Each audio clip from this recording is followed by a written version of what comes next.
लेकिन सबसे बड़ा चीज क्या है ना कि आजकल लोगों के अंदर एक बहुत इतना बड़ा डर बन गया है ना। इस कोरोना का सबसे बेहतर अगर कोई दवा है तो जैसे लोग कह रहे हैं कि रेमडेसिविर, हम आपके मध्य प्रदेश के न्यूज देख रहे थे, वहां रेमडेसिविर 1 लाख का बिक रहा था। जबकि सबसे बड़ा अगर कोई दवा है तो हमारा आत्मविश्वास। अगर हम ठान लिए कि नहीं हमें इस कोरोना को हराना है, तो हम समझिए कि उसी दिन से हम रिकवर होने लगते हैं। सबसे बड़ा एंटीबॉडी वही है। लेकिन क्या है ना कि हम लोग अगल बगल में इतनी निगेटिव चीजें देख ली है ना कि हमारा शरीर खुद से सिहमने लगता है। जैसे रात के वक्त में अगर हमें किसी नदी के किनारे या किसी जगह अकेले में छोड़ दिया जाए तो हमारा डर जाते हैं, जबकि वहां कुछ भी नहीं रहता है, लेकिन एक वहम है हमारे शरीर में। वैसे ही इस कोरोना को लेकर भी डरना नहीं है, इससे डट कर सामना करना है। जो जो जरूरी चीजें हैं जैसे सैनिटाइजर का यूज करना, मास्क पहनना, सोशल डिस्टेंसिंग, इसका जरूर पालन करना है। और इसको बचने के लिए अभी क्या है कि जो सेकेंड वेव आ रही है ये कोरोना की सुनामी की तरह है, तो इसको हम सबको मिलकर रोकना है एटलीस्ट 15 से 20 मई के बीच में। अगर हम यहां तक के चेन को रोक देते हैं तो कोरोना देखिएगा उसके बाद अचानक फॉल डाउन करेगा ये। तो खान सर क्या 15 से 20 मई तक अभी ये कर्व ऐसे ही बढ़ती रहेगी? और अगर हाँ सर, बहुत भयानक बढ़ेगी। आपको बता दें, हम सारे देशवासियों को कहते हैं भाई 15 से 20 मई तक बचा के रखिए। वो एक दिन में 6 लाख के ज्यादा का आंकड़ा पार करेगा ये। और बहुत तेजी से डिक्लाइन करेगा। जे कर्व बनाएगा तुरंत गिरेगा। सेकेंड वेव को ऐसे ही देखा गया। अगर आप ऐसे 100 साल पहले स्पेनिश फ्लू को देखेंगे तो वैसा ही हुआ। लेकिन इस बीच अगर हम लोग अपने आप को, सारे देशवासी, अगर हम लोग थोड़ा सा सोशल डिस्टेंसिंग, मास्क, सैनिटाइजर का यूज करते हैं और 15 से 20 मई तक अपने को सिक्योर करते हैं, तो ये जो बीच का 15 दिन का समय है ना, इस 15 दिन के समय में सरकार जो है ऑक्सीजन प्लांट लगा देगी, जो जरूरी दवाइयां हैं उन्हें ले आ देगी, एक इकोसिस्टम 15 से 20 दिन में डेवलप कर देगी। लेकिन अगर इसी बीच में हम इन्फेक्टेड हो जाते हैं ना, तो हॉस्पिटल में जगह नहीं है, ऑक्सीजन नहीं है, दवाइयां नहीं है, तो फिर क्या है ना कि थोड़ा सा डेथ रेशियो बढ़ जाता है। बिल्कुल। खान सर, यहां पर सवाल यह है कि जब भी हम बात करते हैं तो आज बंगाल स्ट्रेन आ गया, ब्रिटेन का स्ट्रेन बहुत खतरनाक है, मैक्सिको स्ट्रेन ने दिक्कत कर दी। ये तमाम चीजें क्या हैं? ये स्ट्रेन क्या है और इंडिया में इस वक्त कौन सा स्ट्रेन है जो सबसे ज्यादा एक्टिव है? क्यों इतनी ज्यादा हमारी जो डेथ रेट है वो लगातार बढ़ रही है?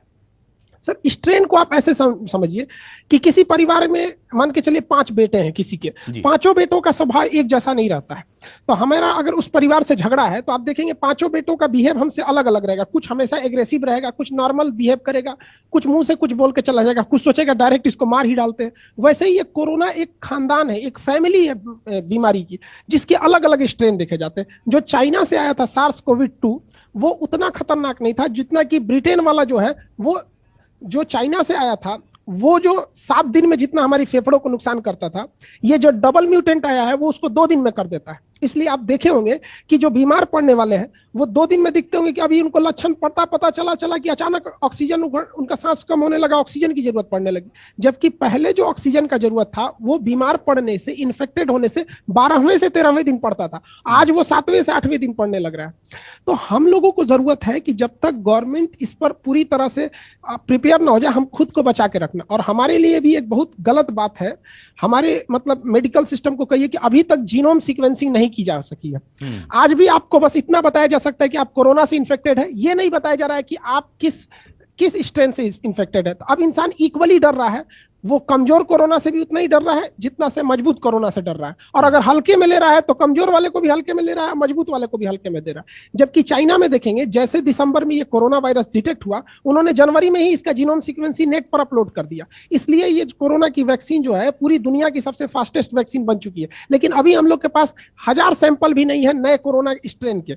जबकि अगर हम लोग पहले जैसे ये दिसंबर में ब्राजील का डिटेक्ट हुआ था, जनवरी में साउथ अफ्रीका वाला डिटेक्ट हुआ, फरवरी में यूके वाला हमारे इंडिया में आने लगा, तो हमको उसी समय से सतर्क होने चाहिए था कि जिस तरह से हमारे देश में जनवरी में पहला केस देखा गया 2020 में और अचानक बढ़ने लगा, तो सरकार को भी उसी तरह से कदम उठाना चाहिए था। लेकिन बहुत लेट हो गया इसमें। देखिए, लोगों को ना सबसे पहले पल्स ऑक्सीमीटर रखना चाहिए। पल्स ऑक्सीमीटर दीजिए। तो पल्स ऑक्सीमीटर में क्या है कि हमें अपना पल्स ऑक्सीमीटर से अपना ऑक्सीजन सैचुरेशन लेवल को नाप लेना चाहिए। अब जैसे यहाँ पे हम अपना पल्स ऑक्सीमीटर से अगर हम ये नापते हैं तो अगर हमारा 94 से ऊपर जा रहा है तो 94 से ऊपर का मतलब हम बिल्कुल सही है। अब जैसे मेरा पल्स ऑक्सीमीटर इसमें अगर हम नापते हैं 94 से जाता है तो सही है।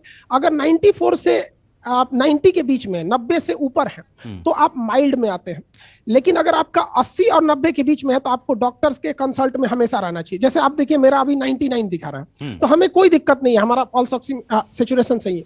लेकिन अगर 90 से और 80 के बीच में जा रहा है तो हमें डॉक्टर के कंसल्ट में रहना पड़ेगा और हमें बैकअप में ऑक्सीजन का व्यवस्था करके रखना पड़ेगा कि भाई अब कभी भी डाउन हो सकता है। तो जब वो 80 टच करने लगता है तो हमें ऑक्सीजन पे जाना पड़ता है, और 80 से 70 के बीच में हमें एक देख रेख करने वाला चाहिए, वरना उसको ऑक्सीजन निकाल देंगे तो वो हांफने लगेगा उस चीज।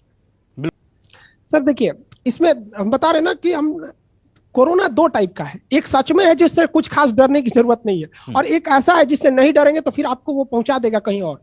तो हम लोग अभी ये फर्क ही नहीं कर पाए हैं कि जो व्यक्ति कोरोना से इन्फेक्टेड है, ये चाइना वाला कोरोना से है या साउथ अफ्रीका वाला, ब्राजील वाला, ब्रिटेन वाला।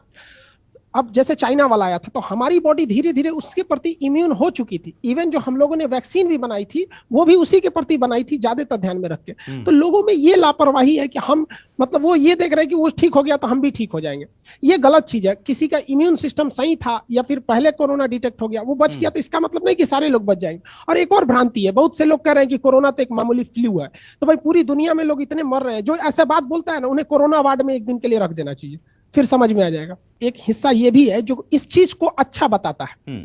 जैसे वैक्सीन क्या है, जैसे मान के चलिए हमें जंगल में छोड़ दिया गया, हमारे पीछे कुछ जानवर लग गए, तो हमारे पैरों में जूते रहने चाहिए ताकि हम भाग सके। अब नंगे पैर भागने से अच्छा है ना कि एक पैर में दूसरा जूता, एक पैर में कोई दूसरा जूता, तो भी हम भाग सकते हैं। ऐसा नहीं है कि नहीं भाग सकते हैं। तो कहीं कहीं तो ये चीजें जो है ना ये नुकसान नहीं करेगी। लेकिन हाँ, जब तक हमारे पास स्टडी नहीं हो जाता है, उसका डाटा नहीं आ जाता है कि एक कोवैक्सीन और एक कोविशील्ड के लगने से ज्यादा इम्यूनिटी आती है कम आती है, तब तक के लिए ये कहना ठीक नहीं है कि भैया ये ज्यादा कारगर है। लेकिन ये गलत उतना नहीं है जितना मतलब इसको लोग डर जा रहे हैं कि नहीं हमें एक कोविशील्ड में लग गया, एक कोवैक्सीन। दोनों का काम है बस ये क्या करना, हमारे शरीर में एंटीबॉडी को डेवलप करना। बिल्कुल। और ऑक्सीजन को लेकर के बहुत ज्यादा मारामारी है। हम देख रहे हैं कि कई जगह से तो तस्वीरें हमने दिखाई कि अच्छे भले घर के लोग ऑक्सीजन को चुराकर अस्पताल के सामने से ले जा रहे हैं, रास्ते में लूट ली गई ऑक्सीजन। तो क्या इसके लिए क्या तैयारी करें, घर में क्या इसकी कोई व्यवस्था हो सकती है? देखिए, घर में करने के लिए लोगों को कहते हैं कि आप जो ऑक्सीजन सिलेंडर चुरा के ले जा रहे हैं, ये ऑक्सीजन सिलेंडर कितना दिन काम है? 2 से 3 घंटा रोक लेगा आपको। मतलब 2 से 3 घंटा आप जो ऑक्सीजन चुरा के रख ले रहे हैं, इससे आपका मरीज ठीक हो जाएगा। उससे चुराने से बेहतर है कि आप 3-4 वैकल्पिक लोगों से कांटेक्ट में रखिए जो डीलर हैं ऑक्सीजन के। उसको स्टोर करने से अच्छा कि इसके पास नहीं होगा तो उसके पास होगा, वो लोग का लिंक होता है, वो दिला देंगे आपको।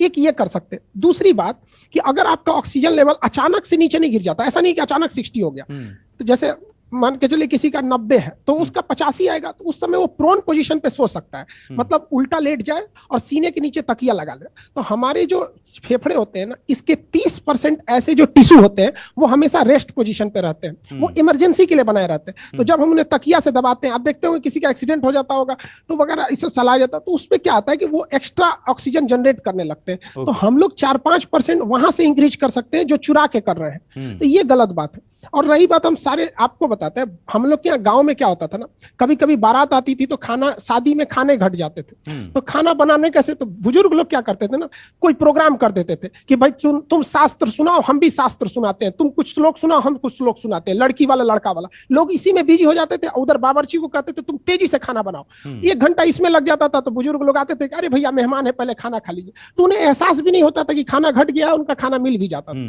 तो लोगों को भी हम यही कहते हैं कि 15 मई तक आप अपने आप को बर्दाश्त कर लीजिए। 15 मई तक गवर्नमेंट का जो ऑक्सीजन का जो इकोसिस्टम, जो चेन बन रहा है, किसी को प्रॉब्लम नहीं आएगा ऑक्सीजन का 15 मई के बाद। लेकिन क्या है कि अभी सारे लोग भिड़ जाएंगे तो ये जो ऑक्सीजन प्लांट बन रहा है ये भी तब कम पड़ जाएगा। बिल्कुल जागरूक रहने की बहुत जरूरत है। खान सर, बच्चों को लेकर के सबसे ज्यादा अगर चिंता किसी परिवार में होती है तो बच्चों को लेकर होती है, बुजुर्ग और बच्चों को। बुजुर्गों पर बहुत असर हो रहा है, हम देख रहे हैं। बच्चों को लेकर यह कहा जा रहा है कि बहुत ज्यादा फेटल उनके लिए नहीं है, बहुत ही रेयर केसेस हैं, और बच्चे खुद से रिकवर कर रहे हैं। देखिए सर, होता क्या है ना कि जिनका बॉडी अभी बन रहा होता है, जनरेट हो रहा होता है, तो उनमें एंटीबॉडी की कोई कमी नहीं होती। जैसे अगर हम लोग जमीन से उठा के कोई सामान खा लेते हैं तो हमें इन्फेक्शन या खतरा हो सकता है, बट छोटे बच्चों में क्या होता है ना, वो नीचे इसी खेलते रहते हैं, उनकी बॉडी में हमेशा सिक्रेशन होते रहता है, लाइसोजाइम वगैरह वगैरह, तो उनके अंदर नेचुरल सैनिटाइजर है, उनको कोई खतरा नहीं होगा यहाँ पर। ऐसा अभी तक स्टडी में यही देखा गया है। ये खतरा है किनको, जो एडल्ट हो गए हैं उनको, और अभी भारत में ज्यादातर खतरा किसको है, जो मध्यम वर्ग के लोग हैं, जो युवा पीढ़ी है, क्योंकि जितने ओल्ड वाले लोग थे, या तो ओल्ड वाले लोग बाहर निकलते नहीं है घर से, तो एक इस वजह से वो सुरक्षित है। दूसरा कि ज्यादातर ओल्ड एज वाले लोगों को अब वैक्सीन लग चुकी है, जिसकी पहली डोज। और एक चीज और कहना चाहेंगे, कुछ लोग पहली डोज लगा के ऐसे घूम रहे हैं जैसे उन्हें लग रहा है कर्ण की तरह कवच कुंडल मिल चुका है, पहली डोज से कुछ ना होने वाला है जी। जब तक दूसरी डोज ना लग जाए और 14 दिन और ना हो जाए तब तक आप सुरक्षित नहीं है। तो इसलिए फर्स्ट डोज लगा के अपने को शक्तिमान ना समझे। बिल्कुल। और इसके अलावा हम ये जानना चाह रहे थे, अब बहुत सारा कंफ्यूजन खान सर हम जब भी देखते हैं तो ये होता है कि किस तरह से असर करता है। कोई कहता है कि 30% लंग्स जो पहले 3 दिन में खराब कर देता है, कोई बताता है कि 50% लंग्स खराब हो जाते हैं, कोई कहता है कि ये ठीक भी हो जाए तो भी लंग्स तो गए आपके, कुछ कहते हैं नहीं रिकवरी हो जाती है। तो इसको लेकर क्या जानकारी है, साइंस क्या कहती है? देखिए साहब, अगर किसी बिल्डिंग को तोड़ दिया है तो कितना भी प्लास्टर करेंगे कुछ तो दिखेगा ना, तो पता चलेगा। तो हमारे फेफड़ों पर उसका कुछ इंपैक्ट लॉन्ग टाइम पड़ जाता है, लेकिन ऐसा नहीं कि बहुत ज्यादा ऐसा घबराने की बात है। कोरोना से आप रिकवर हो गए, धीरे धीरे धीरे धीरे वो रिकवर हो जाएगा। हमारी बॉडी किसी चीज को रिकवर कर लेती है, लेकिन उसमें क्या है कि लंग्स बहुत सेंसिटिव पार्ट है, उसको रिकवर होने में 3 से 4 साल लग जाते हैं। और जो ये लोग कह रहे हैं कि कभी भी ठीक नहीं होगा, तो भैया कोरोना को आए कितना दिन हुआ ही, आपकी स्टडी कितने दिनों की है? ये जो कोविड-19 है इसकी तो आपके पास मोटा मोटी 2 साल की भी स्टडी अच्छे से नहीं है आपके पास, तो आप कैसे कह सकते हैं कि जिंदगी भर आपको बर्बाद करेगा? ये तो वही बात होगी ना, हवा में तीर मार दिए, किसी के पास डाटा नहीं है तो कोई समझेगा हाँ भाई खराबी हो जाएगा। दूसरी बात कि कितना हमको कितना ज्यादा डैमेज करेगा, ये 2 चीजों पे डिपेंड करता है। पहला कि हम कितना जल्दी अपना ट्रीटमेंट चालू कर दिए, दूसरा कि हमारा इम्यून सिस्टम कितना अच्छा है। हम तो ऐसे लोगों को भी जानते हैं जिन्हें कोरोना हुआ, उन्हें पता भी नहीं चला, आइसोलेशन को में भी नहीं रहे, ऐसे घूमते रहे, 10 आदमी को कोरोना दिए और खुद ठीक हो गए, और जिनको ये दिए थे वो बेचारा डेथ कर गया। तो ये डिपेंड करता है कि हमारा इम्यून सिस्टम कैसा है। तो इसमें हमारी आयुर्वेदिक चीजें काम कर रही हैं। ये देखा गया है कि जो शाकाहारी भोजन ले रहे हैं लोग, उनमें फाइबर की चीजें ज्यादा होती है, रेशा जैसे विटामिन सी हो गया, नारियल का पानी हो गया, संतरा हो गया, ये सब चीजें हो गई, इसलिए इम्यून सिस्टम को बढ़ाती है। ठीक है। स्कूल कॉलेज भी बंद है, वहां भेजिए, वहां अपने डॉक्टरों को भेजिए। हमारे संपर्क में बहुत सारे ऐसे लड़के हैं जो मेडिकल कर रहे हैं, नर्सिंग कर रहे हैं, नर्सिंग कर रहे हैं। ये लोग ये कहते हैं कि सर हम लोग को कम से कम उनकी जिम्मेदारी में लगा देते हैं जो अभी माइल्ड है, जिन्हें जो ठीक हो सकते हैं, बस उन्हें दवा देना है, ये करना है, लेकिन अभी यूटिलाइज नहीं हो पा रहा है। सारे सरकारी स्कूल बंद है, आपके मध्य प्रदेश छत्तीसगढ़ में भी सारे सरकारी स्कूल बंद हो गए, लेकिन क्या उसका यूटिलाइज हो पा रहा है? नहीं। लेकिन अभी देखिएगा चुनाव आयोग उसका यूटिलाइज कर लेगा, अभी चुनाव होगा तो। बिल्कुल, ये बहुत बड़ी बात आपने लेकिन हमारे डॉक्टर में स्वास्थ्य विभाग उसका यूटिलाइज नहीं कर सकता है। वैक्सीन की बात करते हैं, गली गली में आपका बर्फ आइसक्रीम बेचने वाले जाते हैं, उनका जो बर्फ रखने वाला कंटेनर होता है उसका टेम्परेचर -0 डिग्री सेल्सियस होता है, जबकि हमारा वैक्सीन 4 डिग्री 2 डिग्री सेल्सियस में भी अच्छे से रख जाएगा। आप वहां से वैक्सीन पहुंचा सकते हैं, आप उनको भाड़ा देके पहुंचा दीजिए। जो आइसक्रीम वाला है वो कभी नहीं कहेगा कि लॉकडाउन ने मेरा रोजगार छीन लिया, आपका वैक्सीन पहुंचाएगा। वो हमारे देश का एक जो बर्फ बेचने वाला भी है ना, वो इस देश की जान बचा सकता है। उसके बर्फ में आइसक्रीम हटाएगा, कोरोना का वैक्सीन रखेगा, उसको एड्रेस दीजिए कि ये है कोविड सेंटर, यहाँ पे वैक्सीन लगाना है, तुम्हें पहुंचानी है, तुम्हारी जिम्मेदारी है, ये लो तुम्हारा रोजगार गया, लेकिन अब तुम देश की सेवा करोगे। कौन बताएगा इन लोग को?